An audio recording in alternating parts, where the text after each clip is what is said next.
Hello students, welcome to my channel. If you learn something from this video, then subscribe my channel, like it and share it. For your queries, drop your message in comment box. Last two lectures we discuss about binary separations of mixture. Okay, so we discuss about the test, type detection, type कैसे detect करना है, reappear होता है मतलब क्या है, dissolve होता है मतलब क्या है, इफरवेसेंस दिखते हैं मतलब एक्चुअली क्या होता है, कैसे कैसे टाइप डिटेक्ट किया जाता है, वो सब हमने देखा. ओके, सो मैं ऐसा कंसिडर कर रही हूँ कि तुम लोगों ने फर्स्ट एंड सेकंड लेक्चर देखा है. So now third and last lecture about your binary separation. But जितना important first and second lecture था उतना ही इम्पोर्टेंट ये लेक्चर है, बिकॉज अगर तुम लोगों को टाइप डिटेक्शन करना आ रहा है, ओके, सपोज़ तुम लोगों ने फर्स्ट सेकंड लेक्चर देखा है, तुम लोगों ने TY BSc में भी ठीक से किया है और तुम लोग टाइप डिटेक्ट कर सकते हो. बट अगर मैं तुम लोगों को बहुत कम मिक्सचर दिया, for example 0.1 gram mixture provide किया, ओके, और 0.1 ग्राम मिक्सचर में तुम लोगों को सभी टेस्ट कैरी फॉरवर्ड करने हैं और तुम लोगों का पहले टेस्ट में मिक्सचर ही ख़त्म हो गया. ओके, तुम लोगों ने पहला टेस्ट किया, दूसरे टेस्ट के लिए दूसरा मिक्सचर लिया, मिक्सचर ही ख़त्म हो गया, तुम लोगों का कुछ एनालिसिस ही नहीं हुआ. ऐसे हुआ तो चलेगा क्या? नहीं. Okay, so it is micro scale binary separation. तुम लोगों का जो BSc का बाइनरी सेपरेशन था और MSc का जो बाइनरी सेपरेशन है, इसमें मेजर डिफरेंस क्या है? It is micro scale.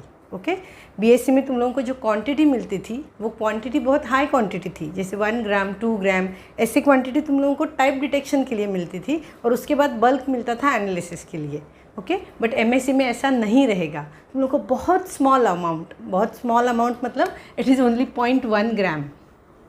0.1 ग्राम अगर तुम लोगों को सॉलिड है तो 0.1 ग्राम, अगर लिक्विड स्टेट में कंपोनेंट है तो 1 to ज़्यादा से ज़्यादा 1.5 ml. ओके, इतना ही मिक्सचर मिलेगा और इतने से मिक्सचर में तुम लोगों को बताना है कि कौन सा टाइप है. अगर तुम लोग हर टेस्ट के लिए डिफरेंट टेस्ट ट्यूब में डिफरेंट मिक्सचर लेते हो, एक बार मिक्सचर लिया, 2 बार मिक्सचर लिया, 3 बार मिक्सचर लिया, तो तुम लोगों को ये कंपाउंड कभी काफ़ी नहीं आएगा. 0.1 ग्राम या 1 ml जो भी रहता है. Okay, so that is about micro scaling. और ये बहुत इंपॉर्टेंट है. जितना इम्पॉर्टेंट तुम लोगों को टेस्ट कैसे करना पता है, वो पता होना चाहिए, उतना ही इम्पोर्टेंट तुम लोगों को उसका क्वांटिटी कैसे यूज़ करना है वो पता होना चाहिए. That is nothing but micro scale binary separation. Okay, last 2 lectures में मैंने ये डिस्कस नहीं किया क्योंकि फिर कन्फ्यूजन हो जाता. तुम लोग क्वांटिटी के बारे में सोचते या टेस्ट के बारे में सोचते, इसलिए टेस्ट अभी तुम लोगों के क्लियर है. So today we focus only on quantity को कैसे यूज़ करनी है. मैं कोई भी टेस्ट आज रिपीट नहीं करूँगी. टेस्ट कैसे करने हैं, कैसे फिल्ट्रेट लेना है, रीअपियर क्यों होता है, वो सब हमने डिस्कस किया है. बट आज हम लोग सिर्फ क्वांटिटी की बात करेंगे. ओके, सो 2 एग्जांपल्स हम लोग लेंगे. जैसे मुझे मिला है सॉलिड कितना मिला है? 0.1 ग्राम और मुझे आइडेंटिफाई करना है टाइप. या मुझे मिला है लिक्विड, कितना लिक्विड मिला है? ओनली 1 ml और मुझे आइडेंटिफाई करना है उसका टाइप. ओके, ऐसे केस में हम लोग कैसे कैरी फॉरवर्ड करेंगे, कैसे टेस्ट करेंगे, वो देखना है. अगर तुम लोग परफेक्ट हो, टेस्ट तुम लोगों को परफेक्ट पता है और स्केलिंग के बारे में अगर परफेक्ट हो, तो तुम लोग सिंगल टाइम पे मिक्सचर लेके पूरा आइडेंटिफिकेशन कर सकते हो. मतलब तुम लोगों को अगर 1 ml लिक्विड आया है तो तुम लोग एक बार में अगर 1 ml में से 0.5 ml या 0.2 ml लेते हो या 0.3 ml लेते हो एक ही टाइम पे, उस एक टेस्ट ट्यूब से तुम लोग पूरा आइडेंटिफिकेशन कर सकते हो. एसिड है, बेस है, न्यूट्रल है, फिनॉल है. ओके, बट तुम लोगों को वो सीक्वेंस पता होना चाहिए. ठीक है, तो आज हम लोग सिर्फ क्वांटिटी की बात करेंगे, सीक्वेंस की बात करेंगे. So suppose my mixture is solid. Okay, तुम लोगों को दो टाइप रहेंगे, सॉलिड, लिक्विड और liquid solid. But liquid solid liquid and liquid. But ये दिखते वक्त सेम ही दिखेगा, तुम लोगों को आइडेंटिफाई करना पड़ेगा. ओके, तो इसको हम लोग साथ में डिस्कस करेंगे. पहले सॉलिड डिस्कस करेंगे. सपोज़ मुझे 0.1 ग्राम मिक्सचर मिला है और मुझे आइडेंटिफाई करना है कि कौन सा टाइप प्रेजेंट है. तो कैसे? तुम लोगों को जो ये दिए जाते हैं, इंस्ट्रूमेंट्स दिए जाते हैं PG लेवल पे, वो बहुत स्मॉल इंस्ट्रूमेंट रहते हैं. मतलब एक छोटा सा टिफ़िन रहता है, जैसे तुम लोगों का टिफ़िन रहता है ना, जिसमें 3 चपाती और सब्जी रहती है, उतना छोटा टिफ़िन रहता है और उस टिफ़िन में पूरा बाइनरी मिक्सचर के इंस्ट्रूमेंट्स आ जाते हैं. तो तुम लोग सोचो कि कितने छोटे होंगे. तुम लोग जब लैब में एंटर करोगे तो देखोगे इतने छोटे तुम लोगों के इंस्ट्रूमेंट्स रहते हैं कि एक डब्बे में तुम लोगों का कंडेंसर सहित पूरा सेट आ जाता है. ओके, सो हम लोग कैसे करेंगे? मतलब उसके टेस्ट ट्यूब भी बहुत छोटे रहते हैं, तुम लोग आराम से आइडेंटिफाई कर सकते हो. लेयर बहुत 0.1 ml का भी लेयर है तो क्लियरली दिख जाता है, इसलिए सब छोटा रहता है क्योंकि तुम लोगों को कंपाउंड भी बहुत कम दिया जाता है, माइक्रो अमाउंट दी जाती है, तो तुम लोगों की जो इंस्ट्रूमेंट्स हैं वो भी माइक्रो रहते हैं, तो तुम लोग इजीली आराम से कर सकते हो। ओके, सो सपोज मुझे मिला है सॉलिड, मैं कैसे स्टार्ट करूँगी, और हम लोग जब भी तुम लोग लैब में टेस्ट करोगे दिमाग में ऐसे रखना है कि एक बार मैंने मिक्सचर लिया, उसी मिक्सचर को एंड तक लेके जाना है और उसी से मुझे आइडेंटिफाई करना है। अगर कुछ प्रॉब्लम हुई तभी सेकेंड टाइप लेना है, सेकेंड बार दूसरे टाइम उस मिक्सचर को लेना है। बट दिमाग में कैसे रखना है, अगर तुम लोग प्रॉपर कर रहे हो तो एक बार मिक्सचर लिया दूसरी बार लेने की ज़रूरत नहीं है। ओके, प्रॉपर कर रहे हो तो कैसे करना है। ओके, सपोज मैंने सॉलिड लिया, 0.1 ग्राम मुझे मिला था, उसमें से मैंने 0.02 मेजर करके नहीं लेना है बट स्मॉल अमाउंट लेना है। तुम लोगों को जो मिक्सचर मिला है उसके 4 पार्ट्स करो, ओके, अप्रॉक्सीमेटली, और उसमें से एक पार्ट मैंने लिया, ठीक है, तो बहुत स्मॉल अमाउंट मिक्सचर मैंने लिया, उसमें क्या डाला, सैचुरेटेड NaCO3, उसको शेक किया, उसके बाद 2 पार्ट्स मिले, okay, that one is residue, another is filtrate. Okay, अगर मेरा एसिड है तो कहाँ होगा, फिल्ट्रेट में होगा, कॉन्सेंट्रेटेड HCl में डालूंगी, सॉलिड रीअपियर होगा एंड एसिड प्रेजेंट। ओके, अब एसिड मुझे प्रेजेंट मिलता है, एब्सेंट मिलता है, जो भी है मुझे यहाँ पता चलता है। ये फिल्ट्रेट में क्या है, तुम लोगों का एसिड है। अब जो बचता है फिल्टर पेपर पे, अगर एसिड प्रेजेंट है तो रेसिड्यू में एक ही कंपोनेंट है, अगर एसिड एब्सेंट है तो रेसिड्यू में 2 कंपोनेंट्स रहेंगे। समझ में आ रहा है, अगर एसिड प्रेजेंट है यहाँ पे तो यहाँ एक ही बचा, बट अगर एसिड एब्सेंट है तो यहीं पे सब है, यहाँ कुछ गया ही नहीं है। Okay, so suppose acid absent मिला है, ऐसा कंसिडर करते हैं। ओके, तो मेरा रेसिड्यू मुझे फर्दर प्रोसेस करना है, मैं दूसरा मिक्सचर नहीं लूँगी, मैं इस रेसिड्यू को कैरी फॉरवर्ड करूँगी। रादर अगर तुम लोग दूसरा मिक्सचर लेते हो और डायरेक्ट ये टेस्ट करते हो फिनॉल का, तो वो टेस्ट रॉन्ग जाएगा, क्योंकि अगर एसिड प्रेजेंट है तो वो इंटरफेयर करेगा। आए समझ में, मतलब तुम लोगों को एसिड को पूरा निकाल के ही ये टेस्ट करनी पड़ेगी। ओके, तुम लोग डायरेक्ट मिक्सचर लेके अगर वो टेस्ट करते हो तो वो टेस्ट रॉन्ग हो जाएगी, because acid interfere in phenol test. Okay, so acid है नहीं है, अगर है तो पूरा निकालना है, नहीं है तो कोई बात नहीं है। ओके, तो हम लोगों ने एसिड का टेस्ट किया, एसिड नहीं है हमारा, तो हमने रेसिड्यू, मतलब रेसिड्यू में ही हमारे दोनों कंपोनेंट्स हैं। ओके, तो रेसिड्यू में तुम लोग 10% NaOH, मतलब तुम लोग फिनॉल का टेस्ट स्टार्ट करोगे, 10% NaOH डालोगे। जब 10% NaOH डालोगे उसको शेक करोगे, 2 पोर्शन मिलेंगे, one is residue, another is filtrate. अगर फिनॉल प्रेजेंट है तो कहाँ चला जाएगा, फिल्ट्रेट में। कहाँ चला जाएगा, फिल्ट्रेट में। फिल्ट्रेट में तुम लोग उसको रीअपियर करोगे, 1s2 1HCl, थोड़ा कूल करके देखोगे फिनॉल का टेस्ट आने के लिए। अगर सॉलिड रीअपियर हुआ तो फिनॉल प्रेजेंट है। ओके, सपोज हमारा फिनॉल प्रेजेंट मिला, अभी भी एक कंपोनेंट बचा है, कहाँ बचा है, यहाँ बचा है। ओके, इसके साथ अब हमें टेस्ट करनी है बेस और न्यूट्रल का आइडेंटिफिकेशन करने के लिए। मैंने एक ही बार मिक्सचर लिया था, देखो एक ही बार मिक्सचर लिया, मेरा एसिड का टेस्ट हो गया, फिनॉल का भी टेस्ट हो गया। अब जो रेसिड्यू बचता है, ओके, उसका मैं टेस्ट करूँगी बेस का और न्यूट्रल का। बेस का टेस्ट जैसे ही हो जाता है, न्यूट्रल का अपने आप पता चल जाता है। ओके, सो बेस के टेस्ट के लिए 1s2 1HCl उसमें ऐड करूँगी। 1s2 1HCl ऐड करने के बाद 2 पोर्शन मिलेंगे, residue and filtrate. Okay, filtrate में तुम लोग 20% NaOH डालोगे, कूल कंडीशन में डालोगे, थोड़ा अच्छे से उसको कूल करना है, टेस्ट ट्यूब को कूल करना है। ओके, सॉलिड अगर रीअपियर हुआ तो बेस प्रेजेंट है। कभी कभी 20% NaOH में टेस्ट नहीं आता है तो NaOH को थोड़ा स्ट्रॉन्ग करना पड़ता है, तो स्ट्रॉन्ग NaOH करके भी टेस्ट करके देखो, कूल करो, बेस प्रेजेंट है तो सॉलिड रीअपियर हो जाएगा, नहीं है तो न्यूट्रल प्रेजेंट है। ओके, हम लोग सॉलिड की ही बात कर रहे हैं। ओके, और इम्पॉर्टेंट, रेसिड्यू मिलता है तो वो न्यूट्रल का ही रहता है। इतना सब करने के बाद तुम लोगों को फिल्टर पेपर पे कुछ मिला, मतलब वो न्यूट्रल ही है। ये टेस्ट सपोज एब्सेंट आया, ये टेस्ट एब्सेंट आया, ये टेस्ट प्रेजेंट आया, that is nothing but your base test. ये टेस्ट प्रेजेंट आया मतलब और एक बचा है, that is nothing but neutral. अब एक इम्पॉर्टेंट चीज़ सुनो, एकदम शांति से सुनो।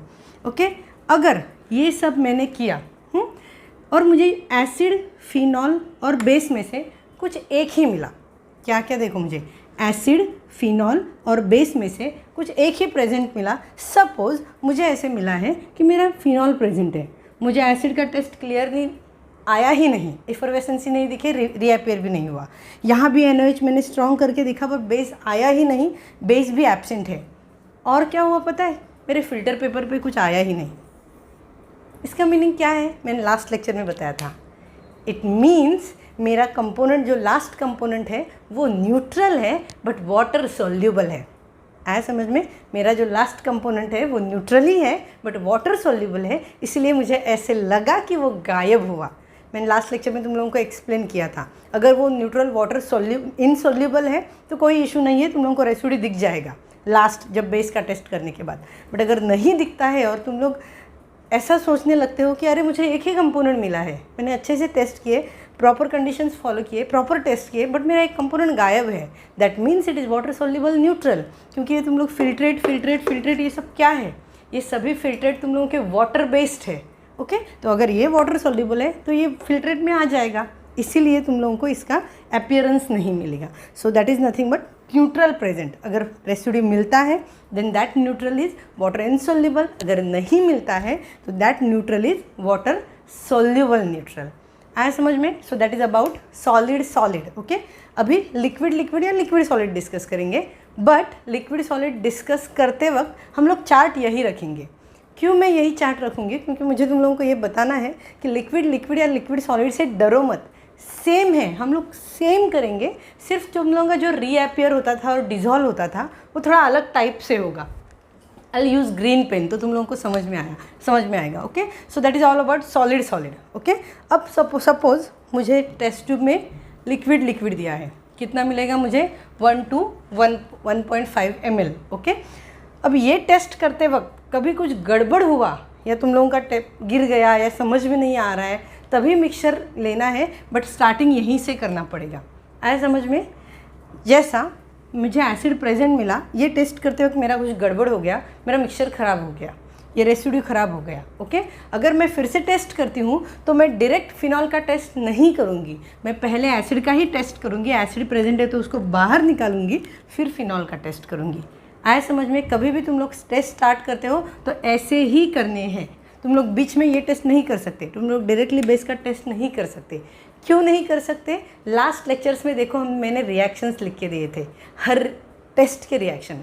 उस रिएक्शन में वो बेस या तुम लोगों का फिनॉल, OH, NH2 वो इंटरफेयर करेगा और वो भी सॉल्ट फॉर्म करेगा, इसलिए you have to follow that sequence only. और जनरली सिंगल अटेम्प्ट में उसी मिक्सचर को नीचे लेके जाते वक्त हर टेस्ट तुम लोगों को आना चाहिए। Okay, so now will discuss about liquid. Same setup है, मैं चेंज नहीं करूँगी, सिर्फ नाम चेंज होगा। यहाँ रेसिड्यू है, यहाँ फिल्ट्रेट है, वहीं पे चेंज होगा, और कोई चेंज नहीं है। ओके, सो लिक्विड है, मैंने अपना मिक्सचर लिया, that is liquid plus liquid और सॉलिड। दूसरा लिक्विड भी हो सकता है, सॉलिड भी हो सकता है। सेम मैं सैचुरेटेड NaOH डालूंगी। अभी ये जो मेरा कंपोनेंट है that is oily layer.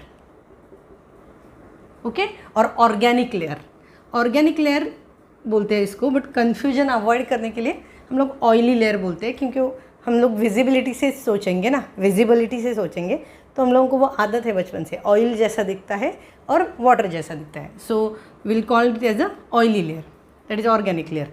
Okay, so oily layer मुझे मिला है, मैं उसमें सैचुरेटेड NaCO3 डालूंगी। सैचुरेटेड NaCO3 मैंने वाटर में बनाया है, सो that is nothing but aqueous है। ये एक्वियस है, ये ऑयली है। ओके, इसमें एसिड प्रेजेंट है नहीं है जो भी है, बट जब तुम लोग ऑयली लेयर और एक्वियस लेयर में डालोगे, उसको शेक करोगे अच्छे से और स्टेबल करोगे, तो तुम लोगों को 2 लेयर मिलेंगे ही। So that 1 layer is aqueous layer and 1 layer is oily layer. आया समझ में? ये एक्वियस लेयर है। फिल्ट्रेट, या जब भी तुम लोग लिक्विड की बात करोगे, फिल्ट्रेट मत बोलना, नहीं बोलना है इसको, that is your aqueous layer. अब उस एक्वियस लेयर में तुम लोग कॉन्सेंट्रेटेड HCl डालोगे, सॉलिड रीअपियर हुआ तो acid present, solid acid present. But अगर इमल्शन या ऑयली लेयर, इमल्शन भी बोल सकते हो तुम लोग उसको, इमल्शन या ऑयली लेयर रीअपियर हुआ, that means your liquid acid present. क्योंकि हमें पता नहीं है ना लिक्विड है कि लिक्विड सॉलिड है, तो ऐसा बहुत चांस है कि एसिड रीअपियर होगा इस एक्वियस लेयर में। तो वो एसिड अगर तुम लोगों का सॉलिड स्टेट में रीअपियर होता है तो सॉलिड एसिड प्रेजेंट, अगर लिक्विड स्टेट में रीअपियर होता है तो liquid acid present. Liquid state में रीअपियर होगा मतलब इमल्शन फॉर्म होगा या ऑयली लेयर फॉर्म होगा। ओके, सो अभी यहाँ ऑयली लेयर बचा है, एसिड प्रेजेंट है, एब्सेंट है, ऐसा कंसिडर करो। तो ये फिल्ट्रेट में हमारा कुछ गया ही नहीं, हमारे दोनों कंपोनेंट्स यहीं पे है। Okay, that is nothing but your residue in case of solid, but here oily layer. Okay, अब ऑयली लेयर में तुम लोग क्या डालोगे, 10% NaOH for your phenol test. जैसे तुम लोग 10% NaOH डालोगे, this is oily layer, 10% NaOH तुम लोगों का क्या है, water based, so that is aqueous. तो इसको जब भी तुम लोग चेक करोगे, दोनों को चेक करोगे और स्टेबल रखोगे, फिर से तुम लोगों को क्या मिलेंगे, 2 लेयर मिलेंगे। सो that is your aqueous layer again, and this is your residue is your oily layer. Okay, अब उस एक्वियस लेयर में तुम लोग अगर 1:1 HCl डालते हो, कूल कंडीशन में डालते हो, अगर तुम लोगों को इमल्शन मिला, इमल्शन या oily layer, that means phenol, liquid phenol is present. अगर नहीं मिला तो लिक्विड फिनॉल एब्सेंट। ओके, अगर लिक्विड फिनॉल एब्सेंट है तो दोनों कहाँ होंगे, यहीं पे होंगे, ऑयली लेयर में। इसी ऑयली लेयर में तुम लोग किसका टेस्ट करोगे, बेस का टेस्ट करोगे। सो इस ऑयली लेयर में तुम लोग क्या डालोगे, 1:1 HCl। अगर 1:1 तुम लोग HCl डालते हो, 1:1 HCl हम लोग किस में बनाते हैं, लिक्विड में। रेसिड्यू क्या है, ऑयली लेयर, तो 2 सेपरेट पोर्शन आ जाते हैं तुम लोगों के, मतलब फिर से तुम लोगों को एक एक्वियस लेयर मिलेगा और एक ऑयली लेयर मिलेगा। ओके, अब यहाँ अगर ऑयली लेयर तुम लोगों को मिलता है, यहाँ ऑयली लेयर मिलता है तो वो न्यूट्रल का ही रहता है। तुम लोग इस रेसिड्यू में अगर ये लास्ट रेसिड्यू बचा है, फॉर एग्जांपल ये रेसिड्यू सिर्फ बेस ही है। ओके, ये रेसिड्यू सिर्फ बेस ही है। जब तुम लोग 1:1 HCl डालोगे तो तुम लोगों को यहाँ रेसिड्यू नहीं मिलेगा, पूरा वो डिज़ोल्व हो जाएगा क्योंकि वो बेस ही है ना। ओके, बट अगर बेस नहीं है तो यहाँ तुम लोगों को ऑयली लेयर फॉर्म होगा, और वो जो ऑयली लेयर तुम लोगों का फॉर्म होगा, सॉरी, ये जो ऑयली लेयर है, अगर ये बेस है और तुम लोगों ने 1:1 HCl डाला तो तुम लोगों का पूरा डिज़ोल्व हो जाएगा क्योंकि वो बेस है ना।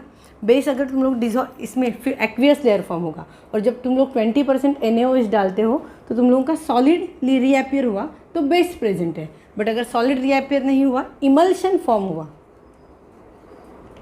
तो बेस इमल्शन फॉर्म हुआ तो लिक्विड बेस प्रेजेंट है। सॉरी, सॉलिड रीअपियर हुआ तो solid base present, liquid reappear हुआ मतलब इमल्शन या ऑयली लेयर फॉर्म हुआ तो लिक्विड बेस प्रेजेंट है। बट यहाँ थोड़ा सा ध्यान रखो तुम लोग, ये जो रेसिड्यू अगर बचा, मतलब तुम लोग ये जो लास्ट टेस्ट करोगे, 1:1 HCl डालोगे, ये जो रेसिड्यू है अगर ये सिर्फ बेस रहता है तो वो पूरा डिज़ोल्व हो जाता है 1:1 HCl में। बट बेस के साथ अगर न्यूट्रल है तो वो न्यूट्रल बाजू में हो जाता है, that is nothing but oily layer. सभी टेस्ट से ये लास्ट टेस्ट थोड़ा डिफरेंट है क्योंकि हर टेस्ट में तुम लोगों को रेसिड्यू फिल्ट्रेट मिल रहा है।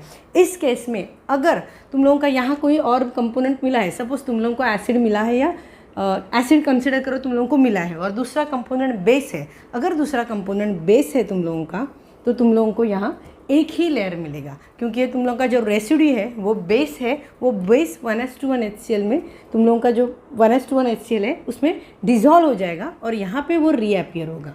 ओके, यहाँ रेसिड्यू मतलब ऑयली लेयर क्यों नहीं फॉर्म होगा, क्योंकि कोई और कंपोनेंट उसमें बचा नहीं। यहाँ हर जगह पे ऑयली लेयर क्यों फॉर्म होता था, क्योंकि एसिड प्रेजेंट है फिर भी कुछ और बचा है। ओके, यहाँ तुम लोगों को फिनॉल मिला है बट फिर भी कुछ बचा है, मतलब बेस और न्यूट्रल हो सकता है, तो यहाँ बचता है रेसिड्यू, मतलब क्या, जो बचा हुआ कंपोनेंट रहता है वो कंपोनेंट। बट यहाँ अगर तुम लोगों को बेस मिला है पहले ही और कुछ मिला है तो यहाँ कुछ बचा ही नहीं, आया समझ में, इसलिए यहाँ लेयर नहीं मिलेगा। ओके, ऐसा रेयर केस में होता है। तुम लोगों को न्यूट्रल जनरली जब लिक्विड रहता है तो जनरली एक न्यूट्रल रहता ही है, कन्फ्यूजन की बात नहीं रहती है। कभी acid plus base plus phenol ऐसा कॉम्बिनेशन रेयरली रहता है, बट अगर ऐसा हुआ तो तुम लोगों को यहाँ कुछ नहीं मिलेगा, यहाँ कुछ नहीं मिलेगा, मतलब तुम लोगों को ऑलरेडी 2 मिल गए हुए, बेस का टेस्ट आ जाएगा या फिनॉल या एसिड, तीनों में से किसी एक का 2 का टेस्ट आया होगा, इसलिए यहाँ कुछ नहीं मिलेगा। आया समझ में, कन्फ्यूजन नहीं करना है। सेम है, रेसिड्यू की जगह मैंने हर जगह ऑयली लेयर लिखा है, oily layer oily layer oily layer. यहाँ भी देखो रेसिड्यू अगर प्रेजेंट है तो वो न्यूट्रल रहेगा, बट अगर एब्सेंट है तो मैंने बोला था तुम लोगों को एब्सेंट है तो यहाँ कुछ नहीं बचेगा। आया समझ में, so that is nothing but neutral absent, अगर कुछ नहीं बचा तो। सॉलिड के केस में कुछ नहीं बचा और 2 कंपोनेंट मिले हैं तो न्यूट्रल है ही नहीं, बट एक ही कंपोनेंट मिला है सॉलिड के केस में, सॉलिड एक ही कंपोनेंट मिला है और कुछ नहीं बचा, मतलब न्यूट्रल वाटर सॉल्युबल। 3 चांसेस है देखो सॉलिड के केस में। एक फर्स्ट कि तुम लोगों का एसिड और बेस प्रेजेंट है अगर, तो तुम लोगों को एसिड और बेस का टेस्ट मिला, यहाँ कुछ नहीं मिलेगा, यहाँ रेसिड्यू ही नहीं बचेगा। रेसिड्यू नहीं बचता है मतलब न्यूट्रल है ही नहीं ना, इसलिए रेसिड्यू नहीं बचा। बट अगर एक ही टेस्ट आता है और तुम लोगों का यहाँ कुछ नहीं मिलता है, that means water soluble neutral. Okay, confuse नहीं होना है। वैसे ही अगर यहाँ ऑयल बचता है that is neutral, no issue. नहीं बचता है ऑयल तो इसमें से 2 टेस्ट आने चाहिए। आए समझ में? Okay, so that is all about your micro scaling. Single attempt में 0.02 ग्राम मिक्सचर लेके भी तुम लोगों को उसका आइडेंटिफिकेशन आना चाहिए। अगर गलती से तुम लोग टेस्ट रिपीट कर रहे हो कोई, तो रिपीटेशन कहाँ से स्टार्ट करना है? यहाँ से। नहीं किया रिपीटेशन स्टार्ट तो तुम लोगों के जो, जैसे मुझे डायरेक्ट बेस की टेस्ट करनी है, ओके मुझे डायरेक्ट बेस की टेस्ट करनी है, मैं NaOH के साथ टेस्ट करूँगी। ओके, सपोज मेरा एसिड प्रेजेंट है COOH और मैं ये NaOH का टेस्ट करूँगी तो COONA फॉर्म होगा ना, वो इंटरफेयर करेगा। है समझ में? इसीलिए तुम लोगों को इसी को फॉलो करना है और माइक्रो स्केलिंग करना है। ओके, जितने इंपॉर्टेंट तुम लोगों के टेस्ट है, रिएक्शंस है, रीएपियरेशन इंपॉर्टेंट है, उतना ही इंपॉर्टेंट तुम लोगों का माइक्रो स्केलिंग है। ओके, अभी हम लोगों का एक पॉइंट बचा है, अगर वाटर सॉल्युबल न्यूट्रल है, वाटर सॉल्युबल न्यूट्रल है तो उसको आइडेंटिफाई, उसको सेपरेट कैसे करना है? दैट सिंपल इज़, उस न्यूट्रल को वाटर में डिज़ोल्व करना है, उस न्यूट्रल कंपोनेंट को वाटर में डिज़ोल्व करना है, फिर उसको इवापोरेटिंग डिश पे रखना है। जब मिक्सचर लेना है, जब तुम लोग एनालिसिस करोगे दूसरा मिक्सचर तुम लोगों को मिलेगा, सेम तुम लोगों को जैसे 0.1 ग्राम तुम लोगों को मिला है सॉलिड, अगर टाइप डिटेक्शन किया तुम लोगों ने, टीचर को बता दिया ये टाइप मेरा आया है, तो तुम लोगों को मेजर्ड क्वांटिटी मिलेगी और उस क्वांटिटी को तुम लोगों को प्रॉपरली यूज़ करना है, क्योंकि उस क्वांटिटी को तुम लोगों को रिपोर्ट करना रहता है सेपरेट होने के बाद कि मेरा ये कितना ग्राम आया और वो कितना ग्राम आया, उसको मार्क्स रहते हैं। ओके, तो जब तुम लोग ये रिपोर्ट करेंगे, मेरा सॉलिड है, एसिड और न्यूट्रल प्रेजेंट है, सपोज मैंने रिपोर्ट किया मेरा एसिड और न्यूट्रल प्रेजेंट है और न्यूट्रल मेरा वाटर सॉल्युबल है। ओके, न्यूट्रल मेरा क्या है? वाटर सॉल्युबल है। तो जब मैं टीचर को रिपोर्ट करूँगी तो मुझे जो 2 ग्राम अगर मिक्सचर मिला है तो मुझे वो सेपरेशन दिखाना रहता है कि ये मेरा 1 ग्राम आया या फिर 0.8 ग्राम आया, ये 1.2 ग्राम आया। ओके, इसलिए तुम लोगों का जब टाइप डिटेक्शन हो जाता है और जो बल्क क्वांटिटी मिलती है वो भी बहुत इंपॉर्टेंट रहती है, उसका स्केलिंग भी बहुत इंपॉर्टेंट रहता है। Okay, now if you identified your component is water soluble neutral, okay, अगर तुम लोगों ने ऐसे आइडेंटिफाई किया कि तुम लोगों को जो मिक्सचर दिया है उसमें से एक एसिड बेस या फिनॉल है, बट बचा हुआ दूसरा कंपोनेंट वाटर सॉल्युबल न्यूट्रल है। ओके, सॉलिड की बात कर रही हूँ मैं। ओके, इसके लिए एक सेपरेशन मेथड है जो तुम लोगों को पढ़ने के लिए है, वाटर सॉल्युबल न्यूट्रल। जब वाटर सॉल्युबल न्यूट्रल तुम लोगों को रहता है तो एक चांस रहता है कार्बोहाइड्रेट में बी प्रेजेंट, कार्बोहाइड्रेट में बी प्रेजेंट। ओके, अब ये कार्बोहाइड्रेट है कि नहीं कैसे पता करना है? एक सिंपल टेस्ट है, स्मॉल अमाउंट ऑफ कंपोनेंट लेना है। Okay, small amount of that component, water soluble neutral जिसको तुम लोग बोल रहे हो, मतलब तुम लोगों को मिक्सचर लेना पड़ेगा। ओके, स्मॉल अमाउंट ऑफ, उस मिक्सचर को डिज़ोल्व करना पड़ेगा वाटर में। फिर जो तुम लोगों ने डिज़ोल्व किया है उसके वाटर बेस में वो कंपोनेंट आया है, तुम लोग फ़िल्टर करोगे। फ़िल्टर करने के बाद वो जो वाटर है वो तुम लोग इवापोरेटिंग डिश में रखोगे। ओके, और वाटर को इवापोरेट करोगे, नीचे बर्नर स्टार्ट करोगे। ओके, जब ये वाटर इवापोरेट हो जाता है ना तो यहाँ ब्राउन मटेरियल बचता है जिसका स्मेल जैसे घर में जब चीनी जलती है, ओके, शुगर जैसा स्मेल रहता है, या कोई भी स्वीट जो स्मेल रहता है, कोई भी मिठाई का स्मेल रहता है, वैसा स्मेल, एक क्लियर स्मेल है उसका। तुम लोग एक्चुअल लैब में करोगे, तुम लोगों को अभी ऐसे लगेगा मैम स्मेल से कैसे बताएंगे हम लोग, बट ईजीली आराम से बता सकते हो। It is a typical smell. जब शक्कर जलती है घर में, कभी घर में जला के देखो शक्कर को, ऐसे ही तवे पे रखो और नीचे गैस चला दो, एक टिपिकल स्मेल रहता है उसका, वो स्मेल आता है, तब तुम लोग ऐसा बोल सकते हो the given water soluble neutral is carbohydrate. और जब गिवन वाटर सॉल्युबल न्यूट्रल अगर कार्बोहाइड्रेट है तो तुम लोगों को उसका ईथर सेपरेशन करना पड़ता है। ओके, ये जब वाटर सॉल्युबल ईथर ये आता है ना, given component is water soluble ether, water soluble neutral, और वो कार्बोहाइड्रेट है, ऐसा रहता है ना, और तुम लोग ईथर सेपरेशन करते हो तो तुम लोगों का सेपरेशन का बहुत जो बड़ा इशू रहता है ना, ये डालो, फिर फिल्ट्रेट बनाओ, फिर उसको रीअपेयर करो, ये सब चला जाता है। तुम लोग डायरेक्टली अपना मिक्सचर लेते हो और ईथर सेपरेशन कैसे करते हो, कैसे करते हो बताती हूँ। मैं अपना मिक्सचर लूँगी बीकर में, ओके।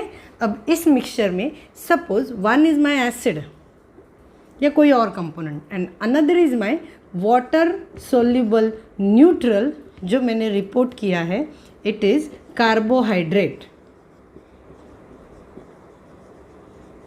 ओके। ये कार्बोहाइड्रेट है मेरा, ओके। इस केस में मुझे ईथर सेपरेशन करना है, तो इस मिक्सचर में मैं ईथर ऐड करूँगी, ओके। अभी तुम लोगों का जो ईथर है that is non polar, ether non polar रहता है, ओके। बट तुम लोगों का जो कार्बोहाइड्रेट रहता है दैट इज़ पोलर। तुम लोगों के एनालिटिकल का रूल क्या है, लाइक डिजॉल्व लाइक, ओके। पढ़ा है ना तुम लोगों ने हमेशा, लाइक डिजॉल्व लाइक, ओके।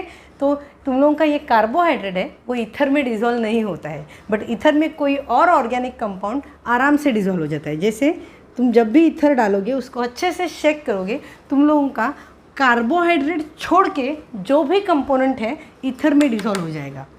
मैं क्या बोल रही हूँ, कार्बोहाइड्रेट छोड़ के बचा हुआ जो भी कंपोनेंट है, एसिड है, बेस है, न्यूट्रल है, जो भी सॉलिड है वो ईथर में डिसॉल्व हो जाएगा, ओके। बट क्या नहीं होगा, कार्बोहाइड्रेट। तो तुम लोग इसमें का ईथर डालोगे, ये तुम लोगों का मिक्सचर है, ईथर डाला, तुम लोगों ने अच्छे से स्टर किया, बहुत अच्छे से स्टर किया, एक स्टरर डाला, बहुत अच्छे से स्टर किया। तुम लोगों का जो कंपोनेंट है नॉन सोल्यूबल, जो ईथर में नॉन सोल्यूबल है, कौन सा है, कार्बोहाइड्रेट, वो नीचे रह जाएगा सॉलिड फॉर्म में ऐसे। और तुम लोग जो ईथर है वो आराम से दूसरा डिश लेके, पेट्री डिश लेके उसमें तुम लोग डिकेंट कर सकते हो। तो वो ईथर में तुम लोगों का ये कंपोनेंट आया, और जो बचता है बीकर में जो बचा that is nothing but your carbohydrate. और जो दूसरा तुम लोगों ने डिश में लिया, ओके, वो ये ईथर है, तो इसको खाली बाहर रखना है तुम लोगों को नॉर्मल टेम्परेचर पे, ओके। तो ईथर क्या हो जाएगा, इवापरेट हो जाएगा, और दूसरा कंपोनेंट तुम लोगों को नीचे मिलेगा। So that is may be your acid, base और फिनॉल। एंड ये बचा हुआ जो कंपोनेंट यहाँ तुम लोगों ने डिकेंट करने के बाद जो नीचे है वो तुम लोगों का कार्बोहाइड्रेट है। अब वो कार्बोहाइड्रेट फ्रुक्टोज हो सकता है, सुक्रोज हो सकता है, डेक्सट्रोज हो सकता है, okay. That is about water soluble neutral when it is carbohydrate, okay. ये तुम लोगों को आइडेंटिफिकेशन के लिए है, बाइनरी मिक्सचर में दिया जाता है। शायद तुम लोगों ने ये कभी नहीं किया है और पहले पढ़ा भी नहीं होगा, इसलिए मैंने सेपरेटली इसको बताया है। ये पॉइंट याद रखो, बट किसके लिए, only for water soluble neutral which is carbohydrate. Carbohydrate है कि नहीं है उसका पता करने के लिए टेस्ट कौन सा करना है, वाटर सोल्यूबिलिटी का टेस्ट। मतलब तुम लोग कंपोनेंट लोगे, उसको वो जो मिक्सचर है उसको लोगे, डिज़ोल्व करोगे, वाटर फिल्ट्रेट बाजू में निकालोगे, उस फिल्ट्रेट में क्या होने के चांसेस है, तुम लोगों का वाटर सोल्यूबल न्यूट्रल। फिर उसको इस पे रखोगे, बर्नर पे रखोगे उस पेट्री डिश को।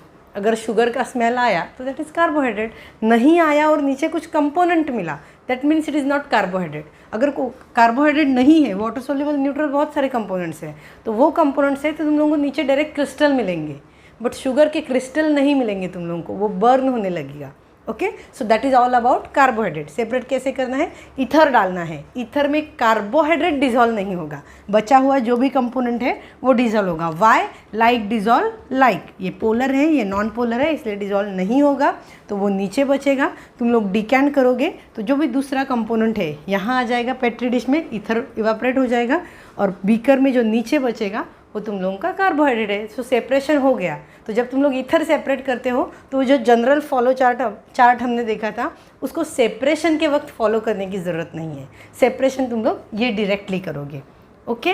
That is all about your micro scale binary separation. Micro scaling is very important. तुम लोगों को जितना इंपॉर्टेंट टेस्टिंग है, टेस्ट कैसे करना है, क्यों आता है टेस्ट, वो जितना इंपॉर्टेंट है उतना ही माइक्रो स्केलिंग इंपॉर्टेंट है। You have to follow that chart, okay. और हमेशा वो चार्ट ही फॉलो करना है। तुम लोग मिक्सचर लेके डायरेक्ट बेस का टेस्ट नहीं कर सकते, पहले टेस्ट तुम लोगों को करने पड़ेंगे, वो सब बाहर निकालना पड़ेगा।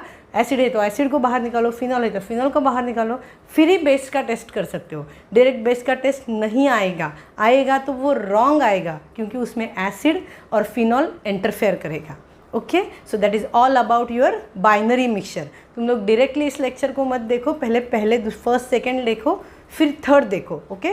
और माइक्रो, इस लेक्चर को देखना ही है बिकॉज माइक्रो स्केलिंग इज़ बहुत ज़्यादा इंपॉर्टेंट है, ओके। क्योंकि तुम लोग, बहुत सारे बच्चों का ये एग्ज़ाम में इशू होता है कि मिक्सचर ही नहीं बचा, क्योंकि वो कैसे भी मिक्सचर यूज़ करते हैं। It is about micro scaling. तुम लोगों को क्यों है, फर्स्ट ईयर में भी था, सेकेंड ईयर में था, थर्ड ईयर में था बाइनरी मिक्सचर, पीजी में क्यों है? Because of micro scaling. वो तुम लोगों को पता होना चाहिए। So that is all about your binary mixture. Thank you. Don't forget to subscribe my channel, like it and share it. Thank you.